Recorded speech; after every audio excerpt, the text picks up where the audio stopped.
That's right. Greetings, fellow armchair Imagineers. Tiki here. And Blue Dragon 5. And for the last time, probably, we are talking Dexter, New Blood. It is the end of days, my friends. Sins of the Father. Oh boy. Dragon, Dexter he just can't do a series finale without breaking the internet, can he? It's always going to be newsworthy. I know, That's for right? sure. Yeah. Well, Dexter knows how to end the series. That one way or another. That's for sure. Yeah. So, Dragon, I'm going to throw it to you. What did you think? I thought this was a beautiful finale, worthy of Dexter at his best, and honestly, I think this solidifies this as objectively, not personally, because again, I think obviously season 4 is kind of the one in contention with it, but this I think objectively might be the best season of Dexter. Now, this But is not better than season 4. Come on now. Come on. well, Tiki, I know you. I'll give it being the second best season, but this does not top Well, season no, 4. Tiki, Dragon, what pump the brakes. I'm saying I'm saying preferably, I think we're all going to lean towards season 4. But think about it though, in terms of the structure and everything. I mean, I don't think we had any like kind of speed bumps like we've had in seasons, even like season 4. Like we I had don't characters we had to know. suffer through. So, I am a little bit more on the middle in this.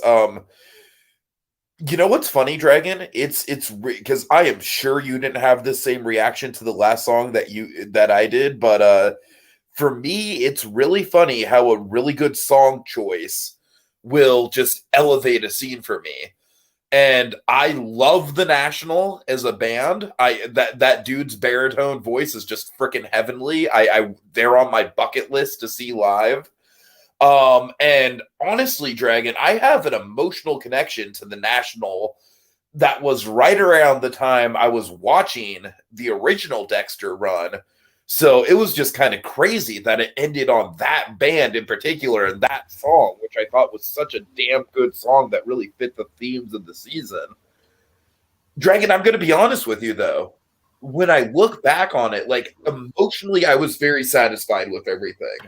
And I think the episode overall was a really good kind of thrilling sort of like one final cat and mouse game, except Dexter's trapped inside inside the cell the whole time. Kind of, it's basically the end game to Dexter that we always wanted. Yes. As far as Dexter being imprisoned.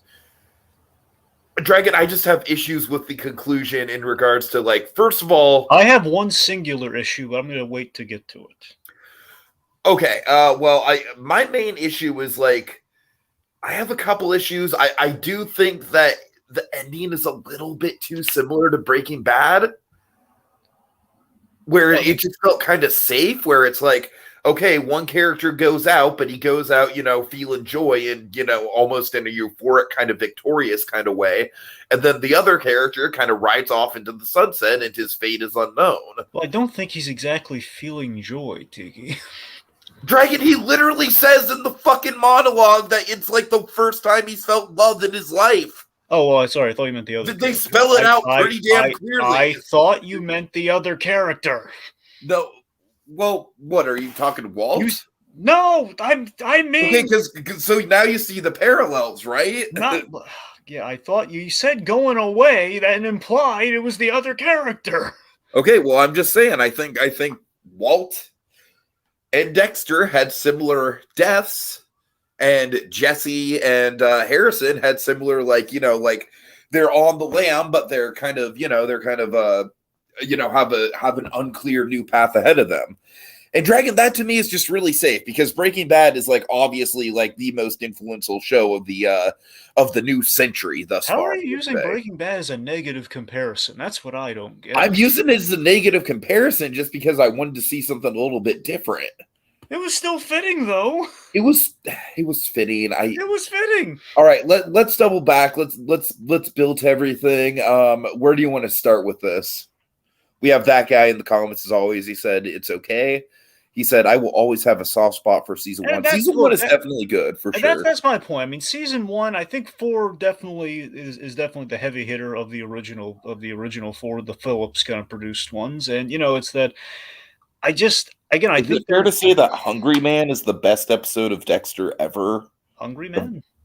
the Thanksgiving one? That's what they called the Thanksgiving episode? Yes. I keep forgetting they call it Hungry Man, but anyway, well, that's my point. What I'm saying is there are preferential seasons. I'm sure, like a season 1 is remarkably solid. It's a great introductory point, obviously, to the show and the character and the premise, and has a satisfying payoff. And season 4 obviously has just a phenomenal, finale that debatably could have ended the show. One could say, I would even say and season 2 was the suspense and the cat and mouse dynamics at its best. but it's still 2 probably the most flawed of the original 4, for being frank. I don't know, but I anyway. I like 2 better than 3, Two's got a honestly. lot of issues, man. I don't know.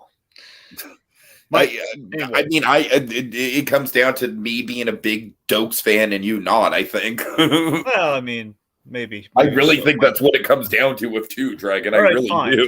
fine, whatever. Okay, my point is, I still think this plotting wise, and just in terms of the storytelling, and again, conjecture over the ending, which we'll get to, but I'm saying up to that point, extremely well crafted, knowing how they're going to end and building they did not waste a single part of their season compared to even the best of Dexter. That's my point. But anyway, all All right. right. Well, we have Voxel Raster in the comments. He says the finale sucked. It felt rushed and was insulting to fans. And honestly, Dragon, I'm not sure if you're in on the discourse, but that is kind of how a majority of the fans are feeling. I So, saw a couple of. I'm going to assume Dexter died because the guy I saw, like his whole thing was he was dressed exactly like Dexter, so I'm going to assume he was a big fan. He, is he dressed like Dexter in the thumbnail? yeah, that guy. Yeah, I know exactly who you're talking So about. just Yeah. looking at the thumbnail, I didn't watch it because I wanted to go in kind of clean here talking about it. But yeah, it seemed like he wasn't happy. Mhm. So I'm getting the sense some people I think some people shorthanded it like that guy saying essentially, how can they do this twice? Can I tell you what would have saved this finale for me?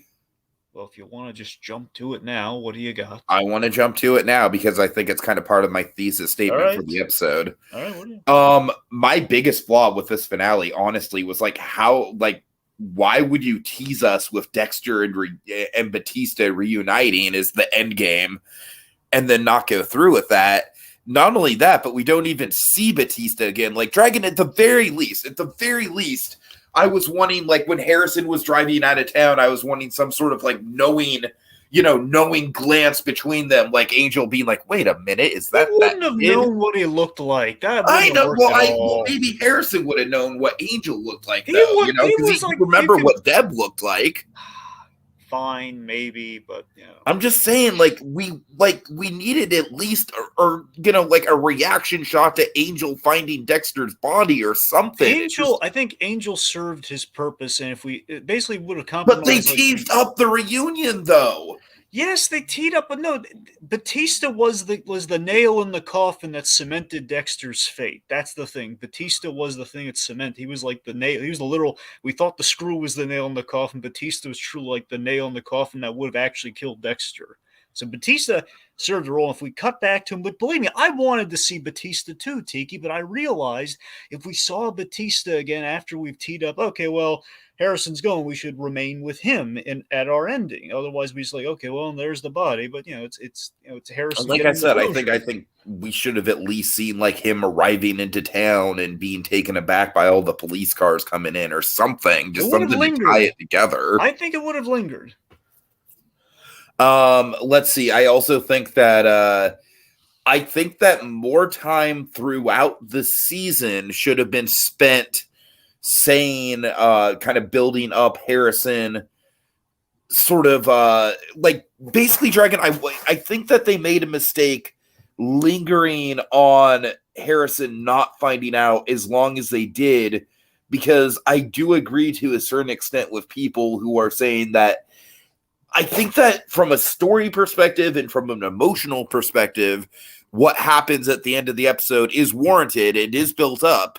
But I'm just saying it feels a little rushed given the fact that Harrison has literally only had like less than an episode to process everything. And let's face it, isn't it, like, I know That's that what stops him predictability from isn't. going with them. If had he just gone along with it, yeah, but he stopped because he realized, I don't know. I mean, I know that predictability isn't like an end all be all, but a ton of people were predicting, very rightfully so, that that's how it was going to go down. So, all right, that guy says I saw a comment saying it's worse than the season 8 finale, and like, even if you don't like the New Blood finale, I don't think it's even close. Yeah, I agree. I mean, I think this episode is very, very on point for. You know what my biggest issue is with this episode, honestly, Dragon, Well, and you keep this is a coming up plot with new point. ones, so what's the biggest issue? I mean, I know that he was in a desperate situation. I just think the killing of Logan was Well, pretty. that's my issue, actually. Okay, let's go to that then. Let's go to that. All right, fine. Okay, so just with the Logan of also, of course, just to Yeah. give him credit where credit's due, Logan was a good character. I like the idea we had the rival father for Harrison with the kind of the coach of the wrestling team kind of set up. We've kind of built that up. Now here's where I'm conflicted. I'm conflicted. I'm sorry. I like that he was conflicted about that he's rooting for Dexter's innocence for Harrison's sake and everything. Uh-huh. But here's my issue with what I think is a great finale. The one single issue I have is this: Logan shooting the gun when he's being kind of like he's in the chokehold by It's Dexter. a BS death, isn't it? Oh, I'm about to get to why. Okay, sorry. So here's the ricocheting bullet death. Yeah. So here's what I say happened, Tiki. I say they made a similar mistake to what a lot of people said one of the prime issues with season 2 of Dexter was, okay?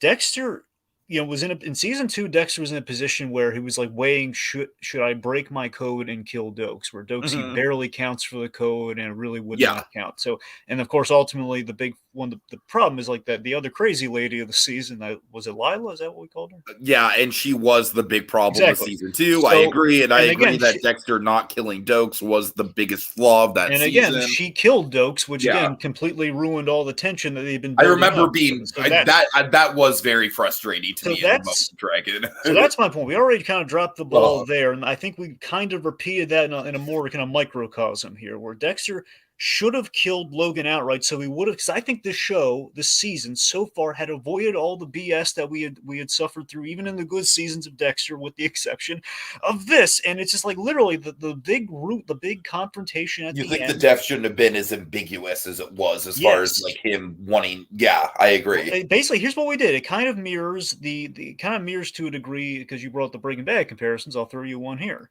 It kind of mirrors the Ozymandias thing with Hank, where Walt didn't kill Hank. He obviously bore a lot of responsibility, but he didn't pull the trigger or anything. He tried to save him, but we don't talk about that because it's all chaos in the Ozymandias, knife scene. So it's kind of that, where we have our big emotional confrontation between father and son. And it's just like, why do we have to complicate it? It's like it adds a level of innocence to Dexter that shouldn't be there in that moment, and that bothered me. Like, why can't it be Dexter's playing that scene like he did kill him when?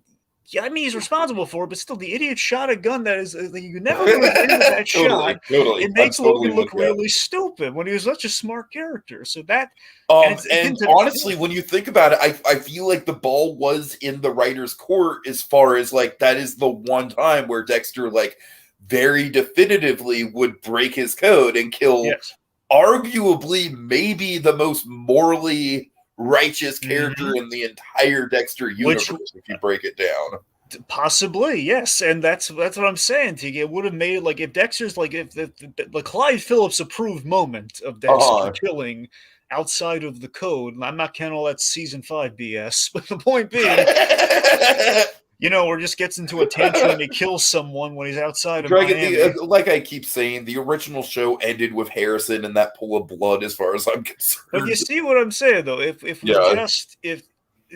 would have been such a monumental moment, it would have been like the point, the moment of Dexter. And they kind of wasted it just because, I got to be honest with you, Dragon. In the moment when it happened, I was like, "Wait, is he dead or is he just knocked out?" No, he's dead. So it was sloppy. It was very sloppy, and it could have been a big moment. Yeah, it just makes him look dumb. All right.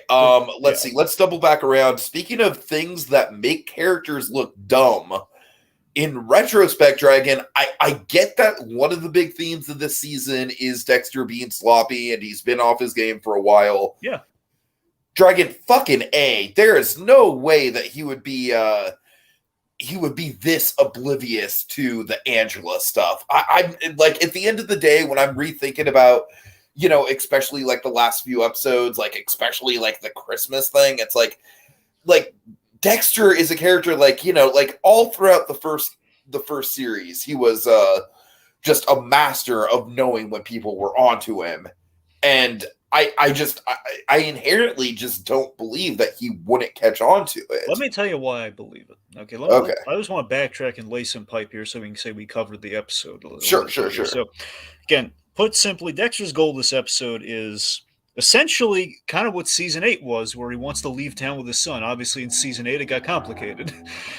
So he wants to leave town with his son because serial killers thrive in cities, which is a really good observation because this whole season, what's been keeping him down is serial killers who kill in small towns often get caught, which he does not want. So the reason I think the Angela thing slipped past him is we set this up so wonderfully last episode, and we've been building this, is that Dexter, for a change, at last episode, everything was going his way. Dexter's the happiest he's ever been. I think that it's like his son is taken to his son is completely kind of going the way he wanted him to. He's the town is like town's helping him out, and besides he's not going to be there anymore. He's going to be with Angela for like a week, so I think he's just completely like thinking, okay, the cabin's like the only curveball and being thrown. It was like it's just some runoff of Kurt that I can easily. Like, Dexter's getting a little cocky, like all serial killers do towards the end. So that's my rationale for it. I mean, that's fair. I still think that I still think at the very least they could have just addressed Dexter, be like, oh shit, like she's closing in on me and there's not really all that much I can even do about it because I'm juggling all these other things. So speaking of her closing in on him, obviously the screw in Dexter's coffin, the Kurt's I will admit the screw was definitely a good, clever plot point for sure. Yep. What did you think? You kind of got something serviced here a little bit. You got the the hello Dexter Morgan with the camera thing. That tickle you? Yeah. I still wanted it to be. I still think we all did, Tiki. We all wanted it to be him. They had a little bit of a missed opportunity to not, at the very least once have Trinity come in and be a ghost. I don't know. Well, it just seems honestly. I mean, it's low hanging fruit, and at the end of the day, I think what they did with Trinity, with the flashback, was probably more effective. So credit where credit's due. In retrospect, I went into this season expecting a lot of ghosts, so I mean, I just made a choice. Right. Like, okay, we're just going to keep it simple with Deb, which makes the most sense. That's what's on his mind. I mean, it's possible. Like we'll talk about it with speculation, but it's possible we could get more Trinity with the potential Harrison spinoff.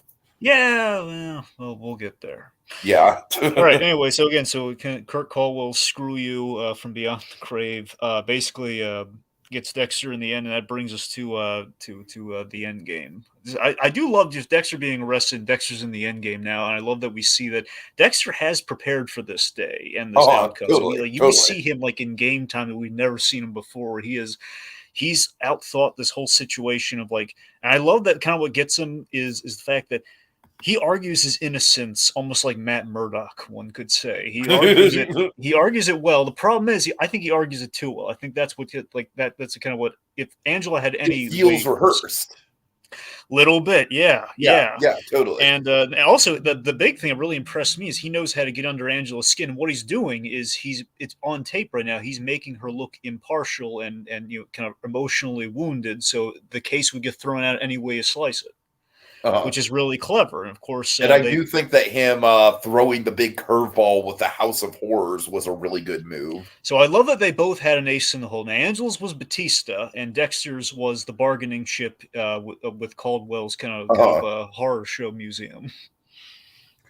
I still want that as a Halloween Horror Nights maze. Can you imagine if they just did like a whole Dexter theme where that's your payoff, but beyond that you had like some of the past crime scenes? Oh yeah, totally. I could totally imagine that. Like you'd have a bloody bathroom. Absolutely. You'd have like the ice truck. Dragon, I can imagine that so vividly that I think we could do a podcast on that very concept, honestly. Anyways.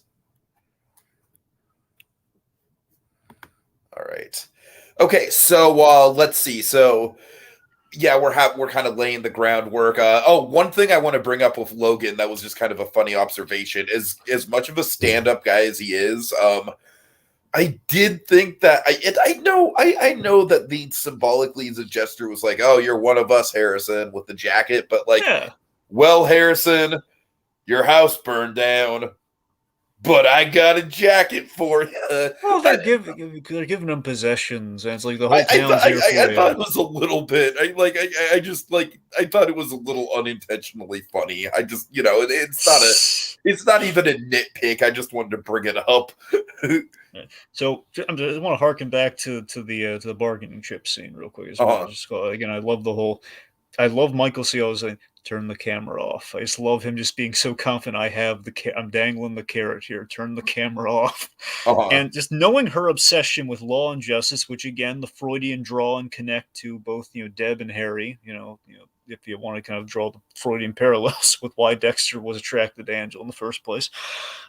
It's just the fact, like, do you risk your career on Dexter, or do you solve the case that has plagued your entire career? He knew she could not pass it up. right. Just I was just loving. Of course, Angela's horror in that trophy room. My God, it's such a Oh yeah. chilling moment where the fact, like, she knows every one of those victims, and Molly the most intimately in the last. Like, oh God, and it's like that panic call to Teddy of like, Teddy, call the FBI, call the state troopers. It's like every small town cop's worst fear. Like, oh God, we have a massive FBI worthy case in our small little town. Uh-huh. Yeah. That guy's pointing out that he likes that Logan's kind of spidey senses were sort of turned on when yeah. I'm just gonna read the comment. Yeah. I liked how Logan realized that Angela's probably right about Dexter when he just told her to turn the camera off and she just had to run out. Yeah, it was You see, nice. that's better than paraphrasing, Tiki. Yes. So again, like all these fears are absolutely confirmed once the camera's been turned off. Like he knows, okay, guilty people, innocent people don't say turn the camera off. Uh-huh. Yeah. All right, so let's see. So with the just the top of the Batista thing, because we keep talking about it, we're just kind of throwing. We wanted more Batista, but just to say what we got from Batista, though, I love the way David Zayas. He's been wait. Here's what it read as to me.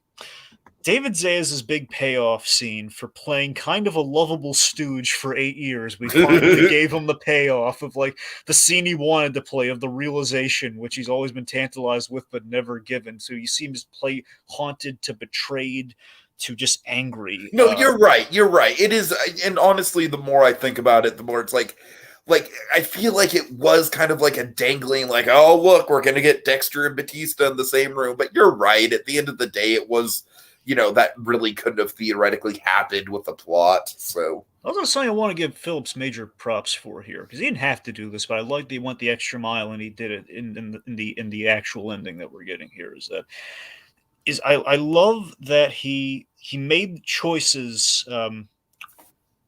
Sorry, he he made the choices that were made after he left work in the end. Like the whole, like, you have a LaGuerta payoff when she was pointing in the direction of Dexter, and of course once Batista's back in the fray, well, there was someone who thought Dexter, who suspected Dexter Morgan. We thought she was a little frazzled and everything, uh-huh. but he's dead. And of course, like, oh God, that's the nail in the it's a nail in the coffin. LaGuerta got it in the end when she was about. I guess you weren't around for this part. Yeah, LaGuerta. No, yeah, honestly, the So LaGuerta stuff is like the one time I was like, man, I could have benefited from seeing so that storyline. look, without boring you with any of the details, just the end of season I know the 7. long and short of it, Dragon. Okay, so you know the whole, like, the big choice of like Deb Yeah, kill your yeah, yeah. brother or me. Anyway, so the point being, LaGuerta also kind of got Dexter in the end too. So again, everything Dexter reaped, kind of he sowed at the end too.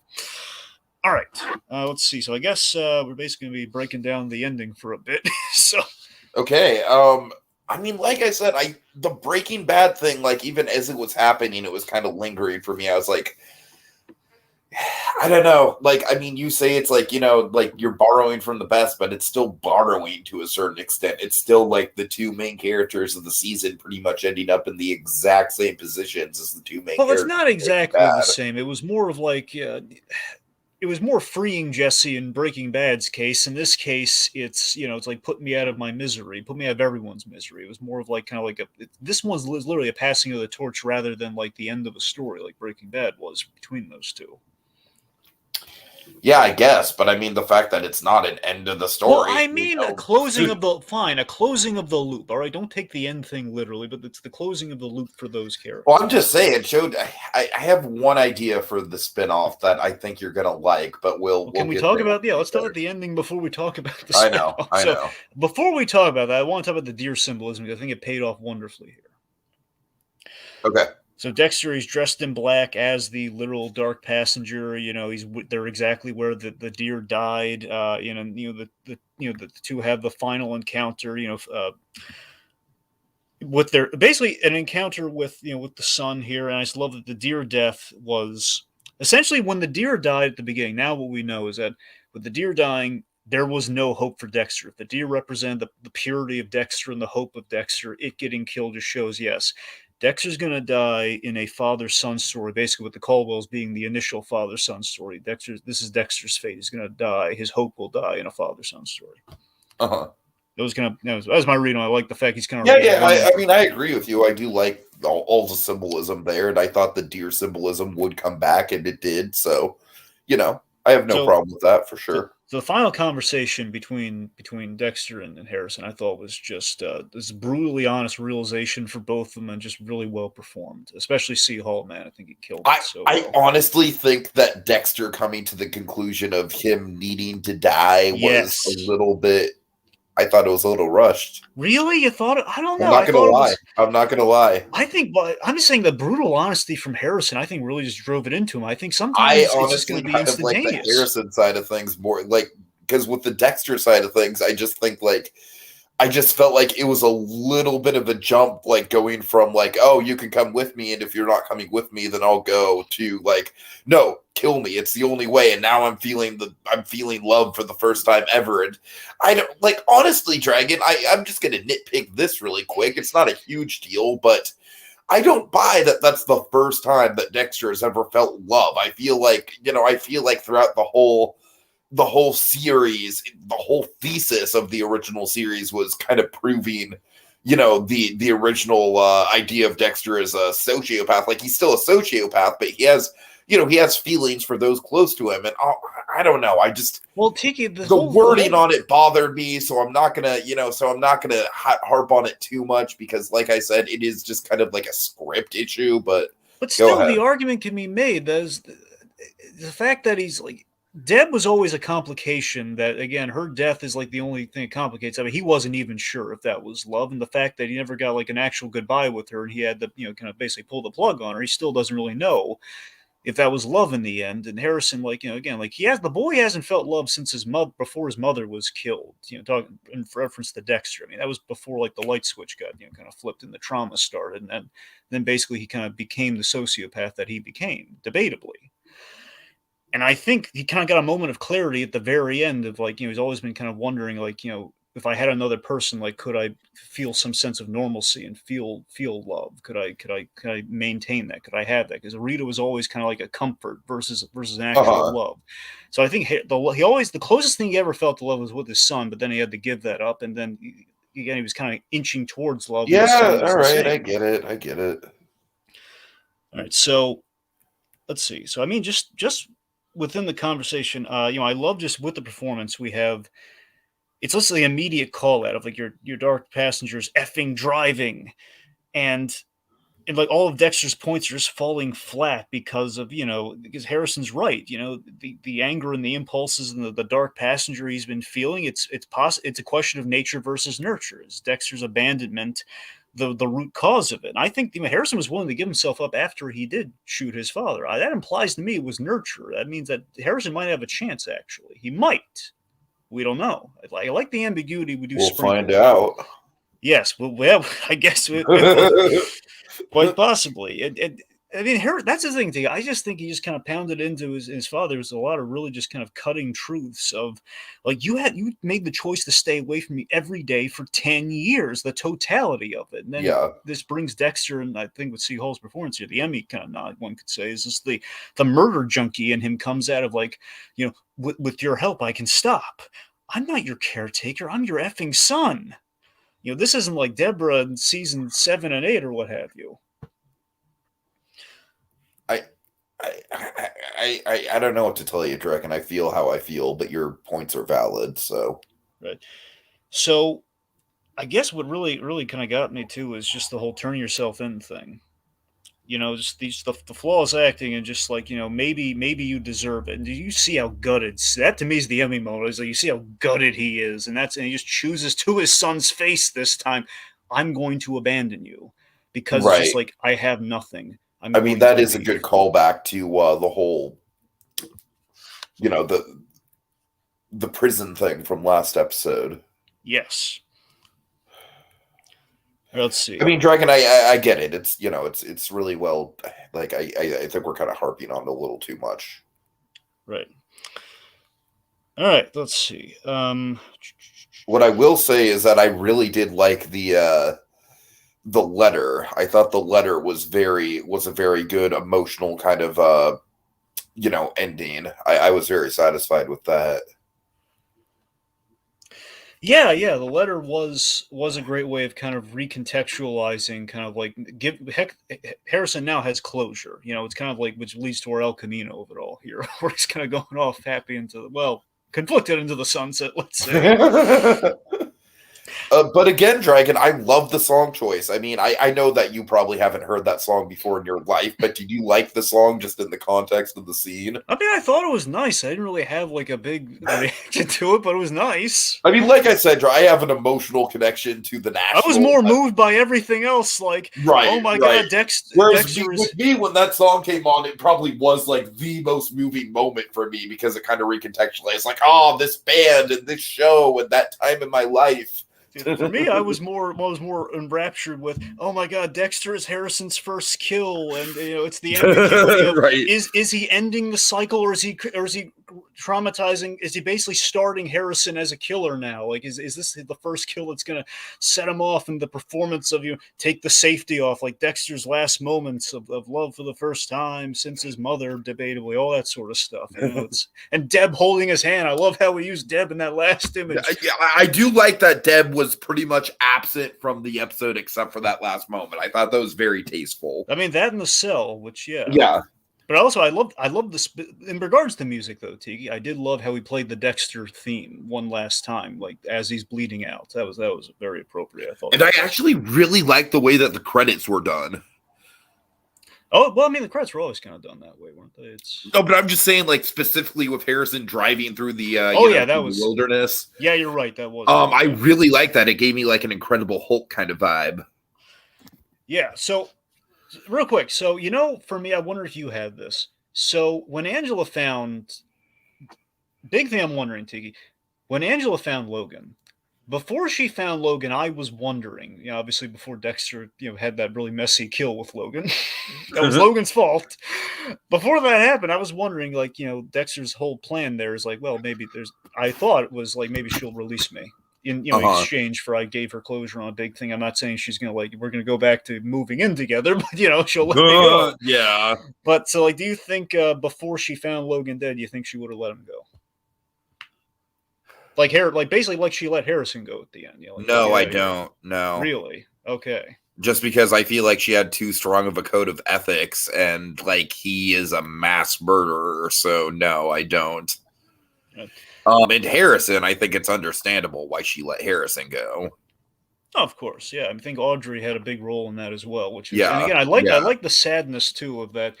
That she can't even tell Audrey that he said goodbye. Exactly. So in a sense, Harrison is leaving someone behind without. You know what? I will admit, Dragon, that to me kind of cemented that. Yeah, the Audrey stuff was pretty good at the end of the day.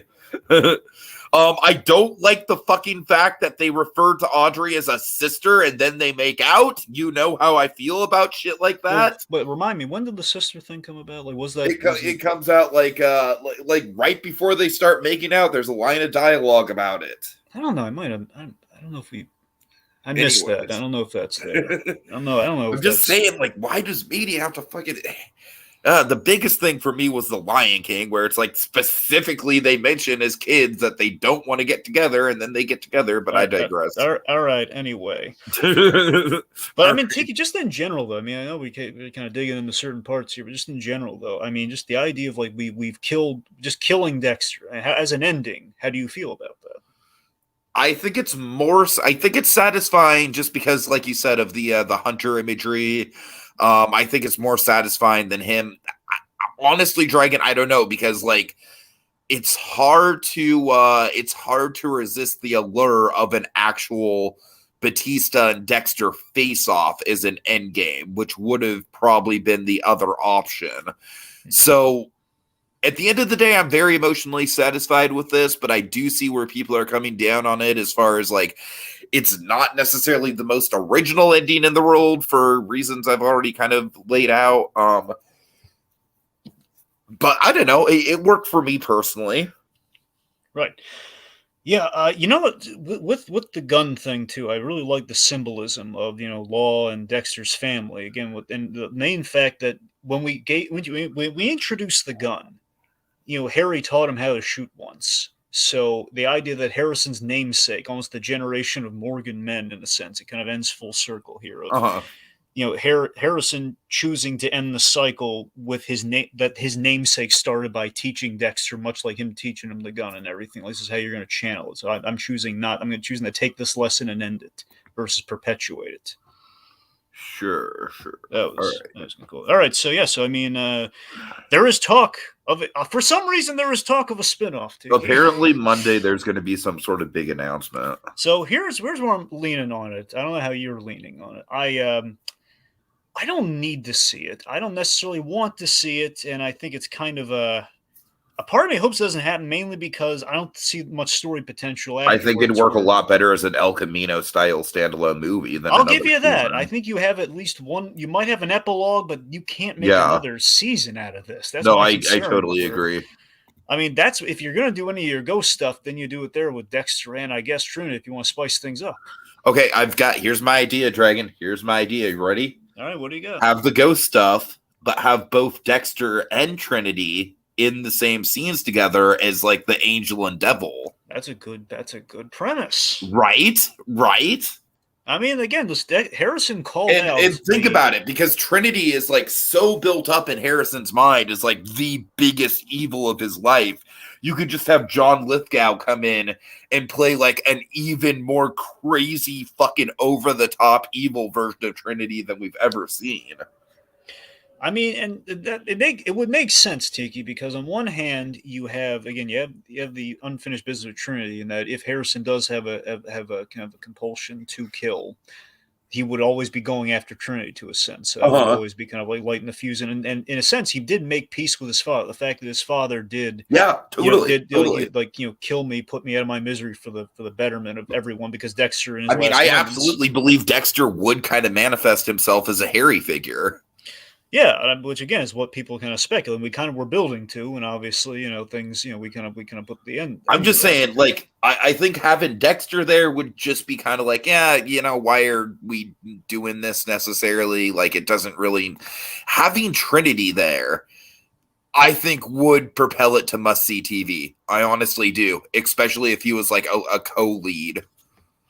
Well, let me ask you this. Do you think the whole thing would be, is Harrison going to kill or not going to kill as your story for your El Camino kind of thing? I'm not really sure. I haven't really thought about it that much beyond just the general angel and devil on the shoulder type. Because that's the thing. I mean, the ending is ambiguity in that you don't know, again, like, is killing his father his first victim or ending the cycle? Because he did kill somebody. And I love the Dexter not fully grasping what he might possibly do to Harrison, because raising, like, is it like, it sounds like Dexter was the cause. Remind me what, because I know there was some business going on with Trinity's son in the series. Remind me how that panned out. I gotta be honest. I remember Dexter had to deal with Trinity's son when he came back. Dexter thought he needed to help Trinity's son, but I think in reality, Trinity's son, I believe, was attempting to be a killer. I can't remember if Dexter ended up having. So there you go. I mean, I think a big hook would be if Trinity's son is still alive. I don't know if he's still alive. Okay, I'm saying if, then that might be an angle to go in. All right, fair. Fine, fair enough. Okay, there you go. Be continuing the father-son story and give a reason for the. Okay, that's something. All right. So, I mean, I just. Oh my God, dude, we are getting bombarded with these bots right now in the comments. Right. Go ahead. Well, yeah, that's the thing. There is just that the ambiguity was the one thing that kind of made. I don't think it would necessarily compromise the ending, but definitely something you can only do in a movie versus that. And a lot, obviously, Showtime they want more Dexter. Look at the ratings, and I feel a sense that Showtime, if they're going to push for more, they're not going to like. Did we watch the finale? Even did we just look at the numbers? Right, Did right. we say like, yeah, we're kind of closing the loop here. We can't call it Dexter, really. I mean, if we call it, it's if we call it Dexter, it'd be kind of Maybe just call it disingenuous. New Blood. I mean, you could call it New Blood. There was another show called New Blood, so I don't know how that works. No, are you thinking of True Blood? No, there's another show called New Blood. It's a movie or a show. There's something else called New Blood, so I don't. That's what I'm saying. It's a weird. When I was looking up Dexter, sometimes I get New Blood, and like if I just typed in New Blood without Dexter, something else would pop up. It's ridiculous. Anyway, Legacy of Dexter. all we know is that Clyde Phillips said if they'll have him back, he'll come back for more. So it really rests on Showtime and how greedy they might be after the success of Dexter. So that's why. Honestly, I would respect it more if it ended. But I mean, again, I mean, we're gonna know soon. Apparently, yeah. I like this is totally off topic, but I'm still kind of shocked that Lost has not gone in for a revival yet. Like that is low hanging fruit at this point. Did they? Well, remind me, did they get off the island or what? It's complicated. So, I'm just saying, by that logic, it's like, what are they gonna? Some did. Jorge Garcia ended up becoming the new leader of the Island Dragon. Michael Emerson was his #1 guy. It's a whole thing. Speaking as a guy on the outside of Lost, it's just the question of like, what are they gonna do? Are they gonna get lost again? There's story directions they could go in with the Jorge Garcia side of things. But also something to highlight too. I like the fact that we didn't get everyone coming back. We did have glimpses of all the people that were killed because of Dexter. That kind of solidified the end point for his work. That was, and again, it was always talked up like, will Dexter be getting the death penalty, and we're going to see everyone pop. So I like that with Batista, the threat of Batista coming back, that ending was on the table for a moment of like, oh God, are they going to do that? Yeah. All right. What if it's a video game? Honestly, a Telltale Dexter game would not be a bad thing. Well, they're doing that Ash versus Evil Dead game, so it's murder's that in guy right says now. It's a whole thing. That's the tagline of Lost. Indeed. Oh man, I mean, I love Lost just because I was in it, man. I was the perfect age for it. I was like fucking like 14 years old when that shit came out. So it's like I was there, man. I was on the front lines for it. But yeah, it was a very, very, very messy show. Anyways, I have more nostalgia for Lost than actual appreciation for it. Right. All right. Okay, I think that's about it, right? Well, I got one last thing to say, and that's about it. Go ahead. So I think at the end of the day, just on Dexter as a whole, because let's just say, fingers crossed, maybe this is the ending. But regardless, just as an ending to the season, just an ending period, what I like to say is, the Dexter story both begins and ends in death. And like any serial killer, you love him till the end, till he's got you hooked till it's too late. So I think that's kind of the ultimate lesson to take away from Dexter. You loved him. I mean, I myself, I think I was rooting for Dexter to get away, but I knew it was not so. And I think that's kind of what the purpose of the show is. You're going to root for this guy, even though you shouldn't. And when it happens, like you're going to get it. Yes, he should be stopped, but he took you for a ride. And he made you think about things. That's all you can really ask for. All right, well said. So big thanks to that guy, as always, for sticking around for, I think he's been here for literally all 10 of the episodes, commenting, all the time. So I really appreciate it, man. Then also Voxel Raster, newcomer to the comments. Really appreciate you coming on as well. And I will say, Dragon, I do think there's a lot of potential for that Halloween Horror Nights Dexter Maze pitch. I will lay that out there. I would love to collaborate with you on that at some point. Right. I don't know if it'd be for like a haunted holiday hijinks or whatever, but I do think that'd be a lot of fun for us to design. Well, I guess we'll see. All right. All right, folks. Have a good night. See y'all later. But Maria...